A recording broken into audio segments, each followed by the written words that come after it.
Hello नमस्कार साथियों जैसा कि आप जानते होंगे पीएचईएल इंडिया लिमिटेड की मैं आपको समय समय पर सूचना देता रहता हूं। चलिए आज की जो अपडेट आई है देखते हैं इस वीडियो के माध्यम से क्या है अपडेट।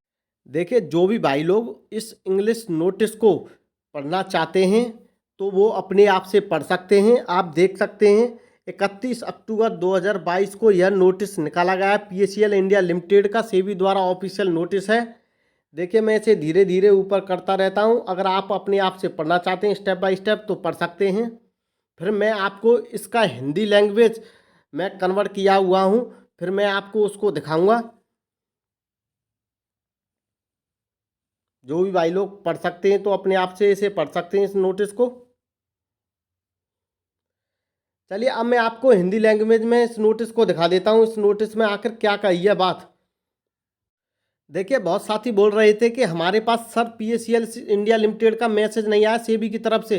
देखिए मैं उन सभी साथियों से बोलना चाहता हूं, अब आपके लिए मौका मिल चुका है। आप जो भी रजिस्ट्रेशन करते समय कमियां कर चुके हैं तो अब आप उन कमियों को दूर करिए और अपना पैसा अपने हाथ में लीजिए। अब मैं आपको नोटिस पढ़कर सुना देता हूं आखिर इस नोटिस में क्या बात बोली है, आप भी सुन लीजिए। देखिए यहाँ पर आप देख सकते हैं 31 अक्टूबर 2022 यानी ये कल ही के दिन यह नोटिस निकाला गया है पीएचईएल इंडिया लिमिटेड का सेबी द्वारा। देखिए सार्वजनिक सूचना पीएचईएल लिमिटेड के निवेशकों के लिए दावा आवेदनों की स्थिति कमी की जांच करने और उन कमियों को दूर करने की सुविधा। यानी इसमें मैं आपको बता दूं जिन जिन भाइयों के डॉक्यूमेंट की वजह से कुछ कमियां हो चुकी हैं अब आप अपने उन कमियों को सुधार सकते हो। आपको मौका मिल चुका है। देखिए आज मैं आपके लिए बहुत बड़ी अपडेट पीएचईएल इंडिया लिमिटेड की लेकर आया हूं। यह अपडेट उन सभी निवेशकों के लिए है जिनके पीएचईएल आवेदनों में यानी रजिस्ट्रेशन करते समय कुछ डॉक्यूमेंट की वजह से छोटी छोटी कमियां यानी गलती हो चुकी हैं। जैसे उन कमियों के बारे में मैं आपको बता देता हूं। कुछ साथियों के बैंक अकाउंट बंद हो चुके हैं जिन्होंने पीएचईएल का रजिस्ट्रेशन करवाते समय उस बैंक अकाउंट को लगवाया था। अब उन सभी साथियों को मौका मिल चुका है अपना बैंक अकाउंट चेंज करने का। और बहुत साथियों की दूसरी समस्या पैन कार्ड को लेकर भी थी। देखिए वह भाई भी अपना पैन नंबर सही से दर्ज कर सकेंगे। और कोई भी आपकी पीएचईएल से लेकर समस्या हो तो आप हमें कमेंट बॉक्स में नीचे लिखकर बता सकते हैं। चलिए मैं अब आपको इस नोटिस को पढ़कर सुना देता हूँ आखिर इसमें क्या क्या दे रखा है। न्यायमूर्ति सेवानिवृत्ति आर एम लोढ़ा समिति पीएचईएल लिमिटेड के मामले में आज की तारीख में 15,000 रुपये तक की दावा राशि वाले पात्र आवेदनों के संबंध में भुगतान सफलतापूर्वक किया गया है यानी किया है। इनका कहने का मतलब है कि इन्होंने 15,000 रुपये तक के दावे की रकम वाले व्यक्तियों को सफलतापूर्वक भुगतान किया है। हालांकि 15,000 रुपये तक के दावे वाले कुछ आवेदन एक या अधिक कमियों के कारण संसाधन नहीं किया जा सका। देखिए साथियों इनका कहने का मतलब यह है कि कुछ भाइयों की दावे की रकम 15,000 रुपये तक की थी लेकिन उनका भुगतान नहीं हो सका।